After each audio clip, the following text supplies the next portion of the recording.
Pak Ustadz, bagaimana hukumnya mengazankan mayat sebelum dikuburkan? Sebab dosen saya mengatakan itu haram, sedangkan di kampung saya itu dilakukan. Dosen kamu, dosen bapak, dosen antum yang mengatakan haram ini, dia dalilnya dua saja, Quran hadis. Quran hadis, tak ada di Quran, tak ada di hadis, haram. Mana Qurannya? Mana hadisnya? Tak ada, itu haram.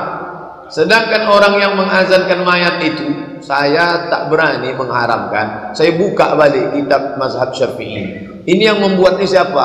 Mazhab Syafi'i. Apa kitabnya? Buka kitab-kitab klasik, saya jumpai, kata dia dalilnya qiyas. Quran, hadis, ijma', qiyas. Apa qiyasnya? Kalau lahirnya diazankan, maka matinya diazankan. Itu dalil mereka qiyas. Apakah Ustaz Abdul Somad nanti kalau mati kami azankan? Tak usah. Jadi kalau saya mati, tak usah azankan. Makcik saya meninggal, saya pas di samping kubur. Saya ada di situ. Abdul Somad, iya Pak, kami azankan atau tidak? Tak usah azankan. Tapi saya tak menyalahkan orang yang mengazankan, karena dia ikut pendapat ulama. Ulama itu pendapat berdasarkan dalil. Nah, ini tentang masalah bagaimana dalil suatu kaum, dan saya menghormati itu. Tapi kalau tak ada di hadis, tak ada ijma', tak ada qiyas, orang kita saja memandai-mandai, oh itu tak boleh, haram. Ini bukan yang memandai-mandai, ada dalam kitab mazhab Syafi'i, ijtihad ulama. Adakah dalil mengazani orang yang meninggal saat dikuburkan? Saya belum dapat ya. Belum dapat.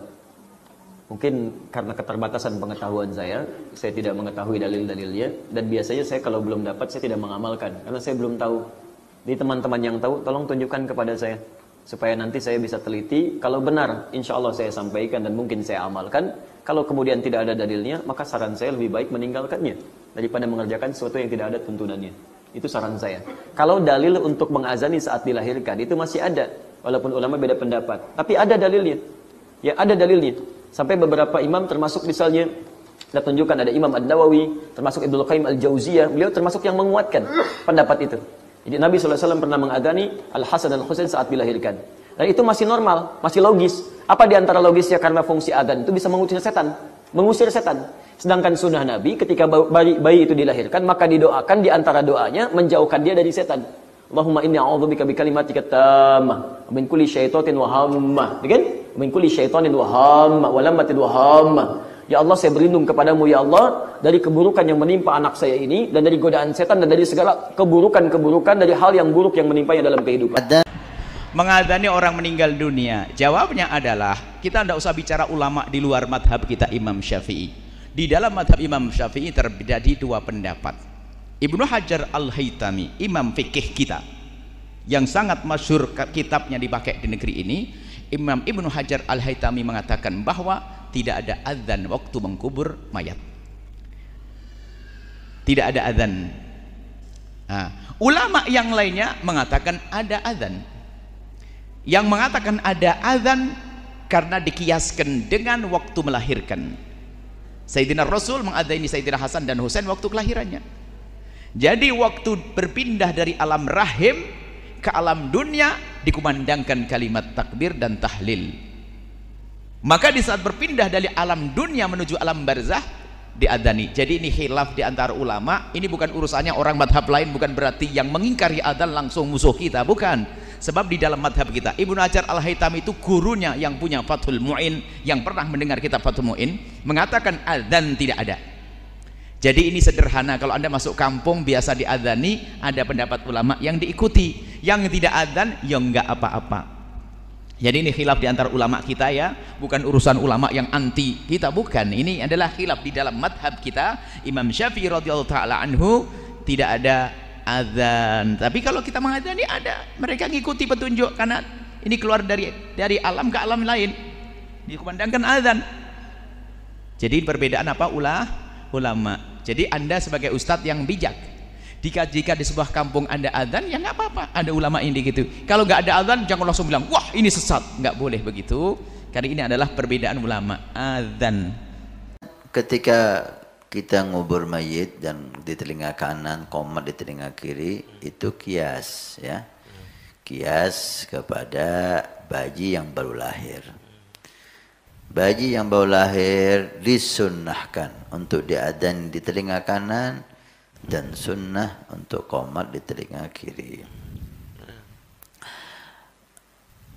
Maka ketika dia baru lahir ke dunia diadzani, maka ulama mengkiaskan akhir dia di dunia pun sebelum dikubur diadzani. Sehingga pertamanya adzan, dengar adzan, akhir kehidupan duniawinya juga diadzani. Kias. Dan kias masuk dalam hukum syariat. Hukum syariat itu Al-Quran, hadis, ijma ulama dan kias. Tapi yang kias para ulama.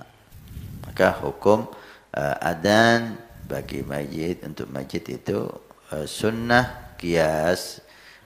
Kias itu menyambungkan satu permasalahan dengan permasalahan yang lain. Dikiaskan ketika dia lahir diadzani, sunnah diadzani, maka ketika dia mati pun sunnah diadzani, supaya awalnya adzan, akhirnya adzan. Azan dan iqamah saat mengubur orang yang meninggal, apakah sahih dalilnya? Khusus yang masih dihasankan oleh para ulama adalah azan di telinga kanan bayi. Itu yang masih dihasankan oleh Ibnu Qayyim rahimahullah dalam buku beliau.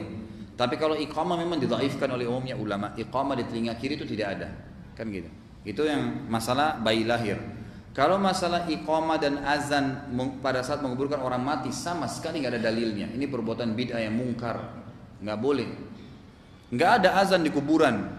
Sekarang saya mau tanya, bagaimana anda yang suka azan di telinga orang mati ini menafsirkan ayat Allah yang bunyi begini? A'udzu minasyaitonir rajim. Innaka la tusmi'u man fil kubur. Allah mengatakan, hai Muhammad, kau tidak bisa memperdengarkan apapun kepada orang yang di kuburan. Nggak bisa. Kita mau teriak, kita mau ngomong, dia nggak dengar. Saya pernah saksikan dekat rumah saya ada jenazah dimasukin, subhanallah, kupingnya dibuka kain kafannya gitu, dipanggil anaknya disuruh azan di kupingnya. Dia dengar apa? Sebentar lagi ditutup, dia akan dimakan belatung badannya. Ruhnya itu yang berpengaruh. Ruh itu sudah selesai di alam barzah, nggak ada hubungannya. Dan yang lebih luar biasa lagi, tidak pernah ada hadis yang menyebutkan Nabi SAW pernah mengazankan atau menyuruh sahabat untuk mengazankan orang yang sudah mati, baik itu syuhada Uhud, syuhada Badr, atau sahabat-sahabat yang meninggal di kuburan Baqi. Nggak pernah sama sekali, nggak pernah sama sekali. Jadi azan itu tidak dilakukan kecuali di beberapa keadaan, terutama masalah sholat. Pada saat terjadi kebakaran, itu memang ada beberapa dalil memang yang masih dihasilkan oleh para ulama. Tapi kalau masalah orang mati tidak ada dalilnya.